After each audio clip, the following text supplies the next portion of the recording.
Hey guys, for this video we're going to take a quick look at the Milwaukee M12 Soldering Iron. Been wanting it for a long time, recently picked it up.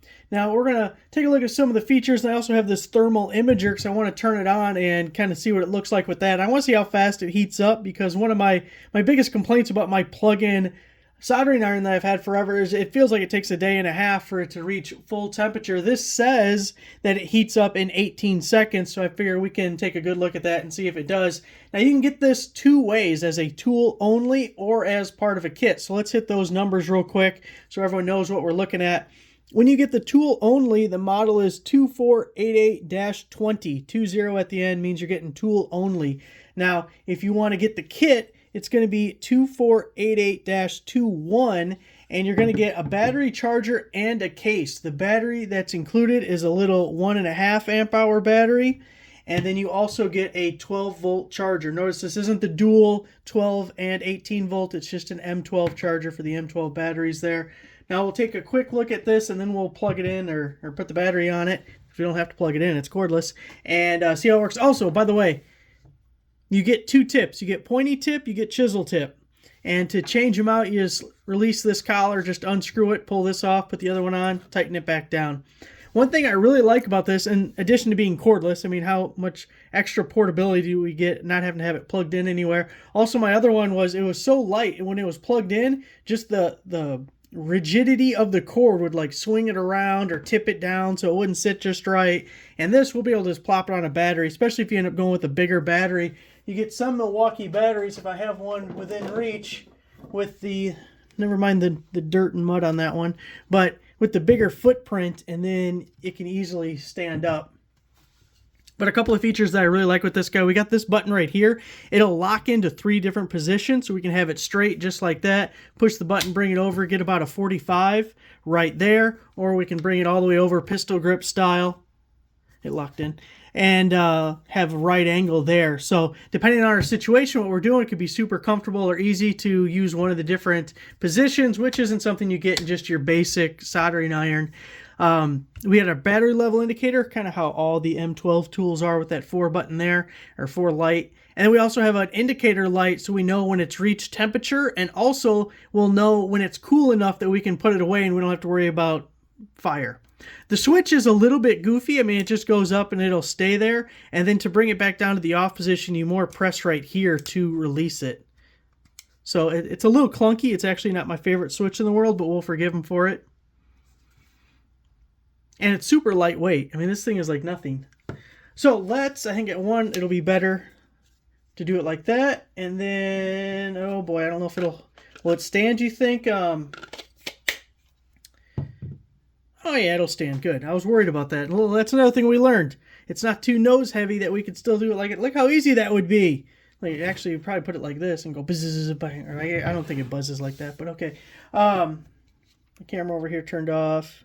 Let's get that guy back on. Once it's going, then we're going to set this up so we can turn it on. And I don't know if we'll be able to see that light in the back as we're going, but I'm more worried about the thermal nature of things. See, we're going to be able to see it all. We'll see how we can line this guy up. Okay, battery's on. Turn them up. Oh, we got a light. Look at that. You got a light.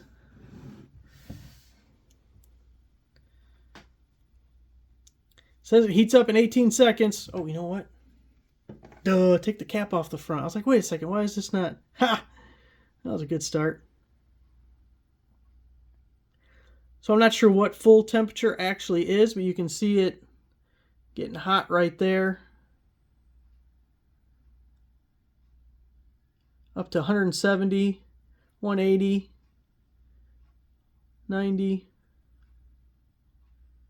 over 200. Looking at that max number, it's the max of our viewfinder, our viewing area. Up to 220, 224. 230.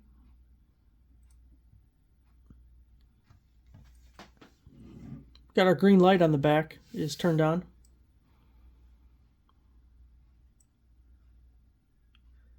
240, 245.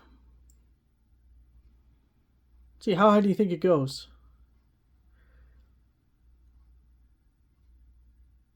Hit 250. It's interesting that the element ends somewhere in here. We can see the white spot. So the tip of it is actually cooler than coming back here a little bit at where like the knuckle or where the crease is, where a different one would slide in. We're up to 250 there. 253 I think I saw for a second. 255. It's like an auction. 255, 256. We're counting up. We're selling it high. Look over here just real quick. Looks like another hot spot here at the base. And that gets up to, we're at 160-ish over here. So it's still pretty warm at the base, but the handle itself, nothing over here is getting hot, which you wouldn't expect. Over here, so it looks like about 255 is what we're going to max out at. 257 there for a second, but we've pretty much turned the corner on heating up anymore.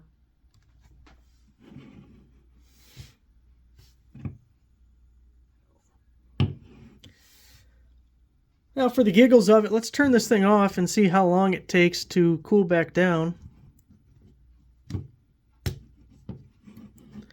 Okay, so the red light is on. Once we turn it off, it's going to tell us that it is too hot. I wonder if we can see both things at once here. Kind of see that.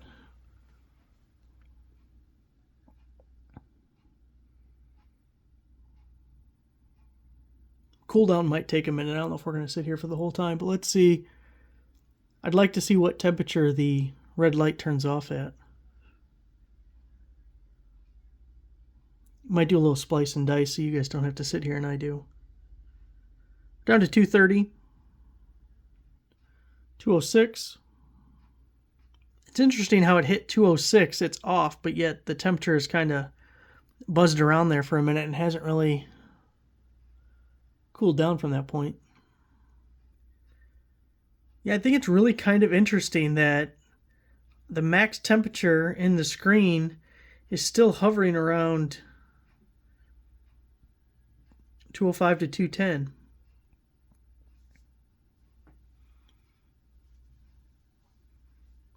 It dropped from 230 to about 206 to 210 really quickly, and then it just sat there for a couple of minutes.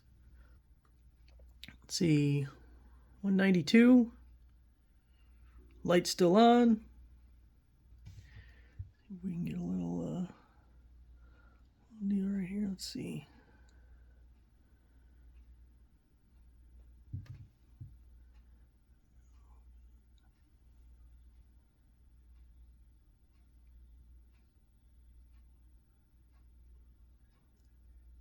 Playing with what I'll use for the thumbnail. I think we'll do like that. Maybe entice people. Be like, hey, look at that. I want to know what's going on right there. I don't know. All right. We're down to the 180s. Red light's still on. We're actually staying hotter here towards this collar, so we're looking basically in that area right there. We can feel the heat coming off of it. It's hotter than the tip now. Looks like we're in the mid-90s for this little area right here. 170s, light still on. So I guess that's why they give you a light, because it takes a long time. So you can just sit there and the old touch it method, you don't got to use that. Looks like we're going to be in the 162s now. Light still on. Has to go off, what do you think, maybe under 150? I mean, the outside temperature could be over 100, so it can't be 100. See, out at the tip now, we're down to the mid-90s, 94, 93. So we're just still holding heat here at the base. Oh, we're under 150. We're at 149. Light still on. Well, I was really hoping on that under 150 thing. Then we'd be done. So under 130? Or is it timed? Is it possibly just a timer in general? Has nothing to do with the temperature? Just the light stays on for 10 minutes after you turn it off? That would be possible, I guess. 142, 140-ish. One thing I'll do when this light eventually turns off, throw a timer on this thing and see if it came out to like an exact amount. Like it was exactly 10 minutes that this light went out.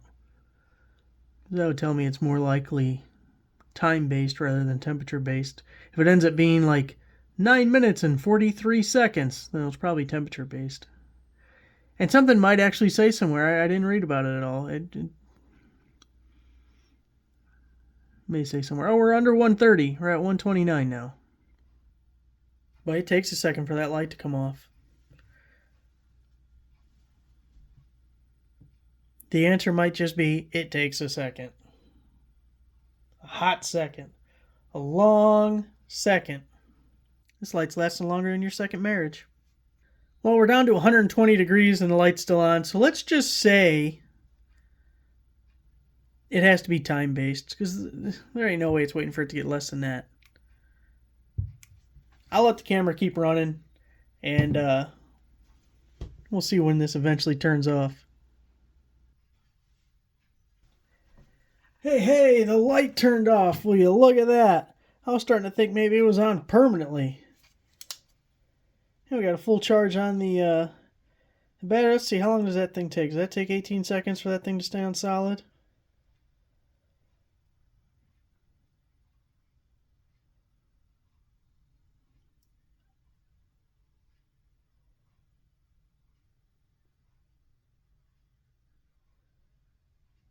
There it is. Huh. Oh, good.